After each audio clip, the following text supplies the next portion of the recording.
ઉપર કરવાની જરૂર જ નથી. ક્યારે કરાય? સરસ્વતી સન્માન હોય ત્યારે, બીજો કોઈ કાર્ય શસ્ત્ર પૂજન હોય ત્યારે. અને અત્યારે અસ્ત્ર અને શસ્ત્ર બે પૂજન છે. જ્યાં આપણી બેન દીકરીની વાત આવજો ત્યારે એક જ વાત, ઓ વસંતભાઈ હાય હાય, એમ નહીં ગાંધીનગર અમદાવાદ જેટલું વસંતભાઈ વસંતભાઈ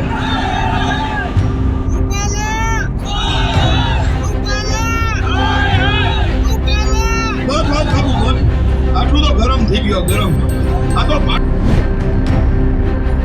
સ્વતંભાઈ પરસોત્તમભાઈ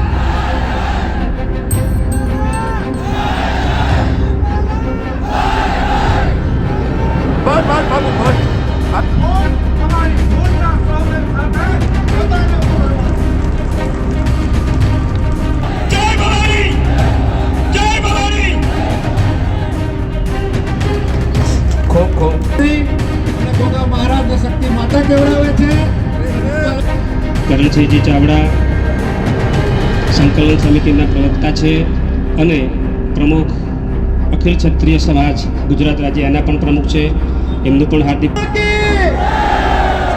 ક્ષત્રિય ધર્મ કી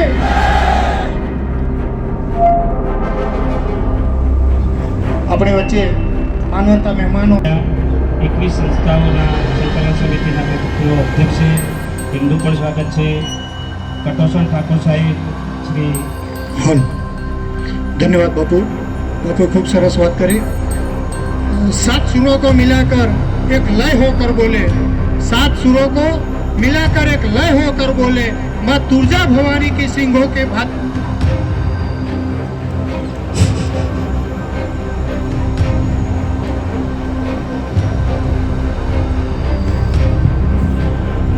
આપણી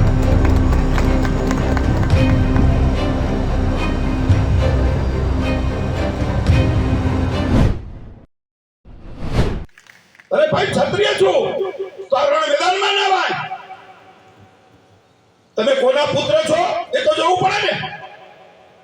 અરે આખા ગુજરાતની ભૂમિ પર રાજ કરતા રાજાઓ અને અત્યારે એ ભૂમિને આપણે સમર્પણ આપી દીધી સમગ્ર ભારતને, અને આપણે માગવા જવું પડે.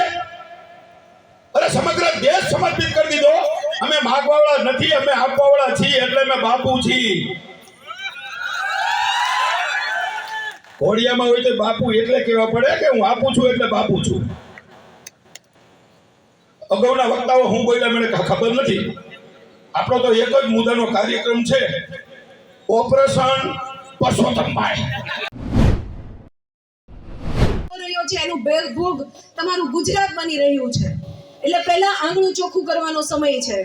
એટલે હું આપના સૌના માધ્યમથી કહું છું, 18 વરણને કહું છું કે આજે રાજપૂતની સમાજની બહેનો દીકરીઓ પર નિમ્ન કક્ષાની ટિપ્પણી થાય છે. કાલ સવારે આપના પણ આવશે. આજે રાજપૂત સમાજ લડી રહ્યો છે, આપ સૌ માટે લડી રહ્યો છે. એટલે અહીંથી આજે સંકલન સમિતિના જે આજે એક જાહેર કરવામાં આવ્યું છે કે 14મી એક મહાસંમેલન છે, અસ્મિતા સંમેલન છે. એ મારા પહેલાના જે વક્તાઓએ કીધું અને આજે મીડિયામાં પણ આવ્યું કે રાજપૂત સમાજની અસ્મિતા માટેનો સવાલ છે, બહેનો દીકરીઓની અસ્મિતાનો સવાલ છે. પણ હું અહીંયા સાથે એ જોઈન્ટ પર કરું કે ભારત વર્ષની દરેક દીકરી માં આનો સવાલ છે. એટલે 18 વરણ પણ આ એક મહાસંમેલનમાં જોડાય. આ લોકશાહી છે, માથા લેવા દેવાની વાત નથી. જે કોઈ મારા આગળ જે કોઈ પ્રવક્તાએ કીધું સ્વાભાવિક છે, લોહી ગરમ હોય અને દુઃખ લાગ્યું છે. મને રાત ઊંઘ નથી આવતી. મને દબાવવામાં આવે ત્યારે 2 ઘડી મને વિચાર આવે કે આમાં શું કરી શકાય, કેમ આપણે આમાં મને નથી ખબર પડતી કે આપણે અરજી કરવી પડે છે 15 દિવસથી. જ્યારે હિન્દુત્વની વાત થતી હોય, રામ રાજ્ય આવ્યું ત્યારે રામ રાજ્યની આ હાલત હતી, આ સવાલ હતી. બહેનો દીકરીઓ રસ્તા પર આવવું પડતું હતું નહીં.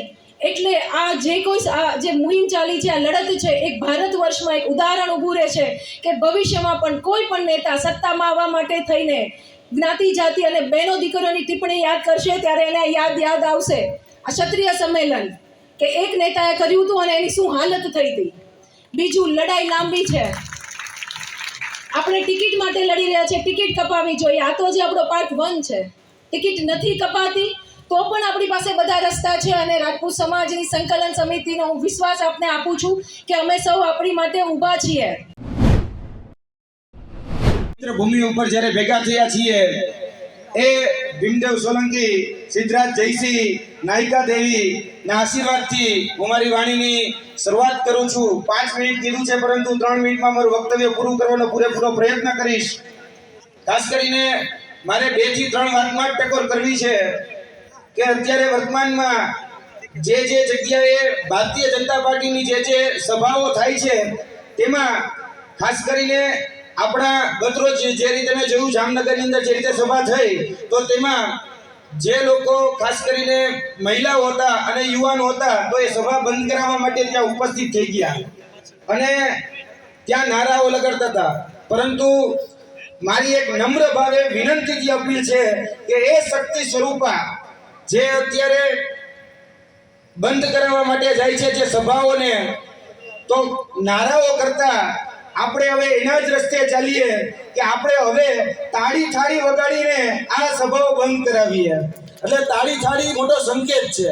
એટલે તાળી થાળી વગાડી અને આ શક્તિ સ્વરૂપા જે છે જે તે સભાઓમાં જાય તો એ સભાઓ એ રીતે બંધ કરાવે.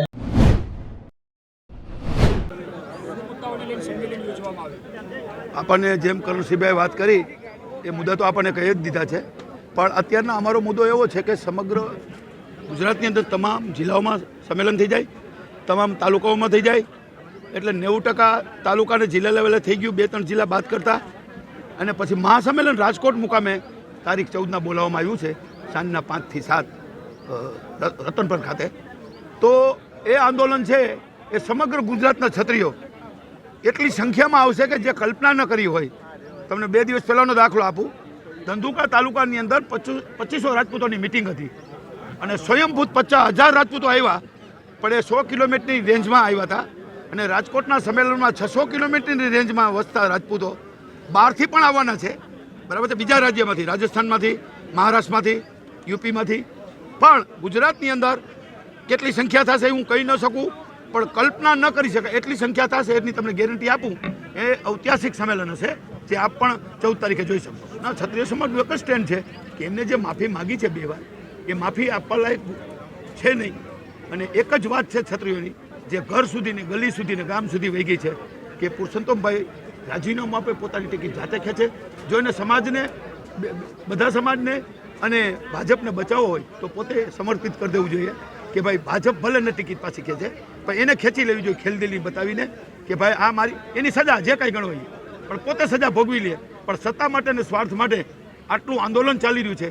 આમાં કાલવારે કાંઈ પણ પરિણામ આવશે તે પુરુષોત્તમભાઈની જવાબદારી છે. અમે તો યુવાનોને સમગ્ર, હું કે ભાઈ કરણસિંહ, એક જ નિવેદન અમે કરીએ છીએ કે યુવાનોને કાયદાની મર્યાદામાં બહાર નથી જવાનું. અને આપણું આંદોલન જલદ છે, પણ એ દેખાવ કરીને, પણ કાયદો હાથમાં લઈને નહીં. ટિકિટ રદ નહીં થાય તો ગામે ગામ સુધી કીધું ને, દરેક ગામના સંમેલનો બોલાવશું, 18 જ્ઞાતિને સાથે રાખશું અને એમાં મત ભાજપમાં નહીં નાખવા દઈએ, નોટામાં નહીં નાખવા દઈએ, બરાબર છે. અને કોઈ પક્ષ એવું કહેવાનું જ નથી, કોઈ પણ પક્ષ નહીં. એટલે તો જેને નાખવો હોય જેને જ્યાં નાખવું અહીંયા, ભાજપમાં નહીં નાખવાનો, બસ ખાલી એટલી વાત. અમે કહી શકતા નથી કોને આપવું.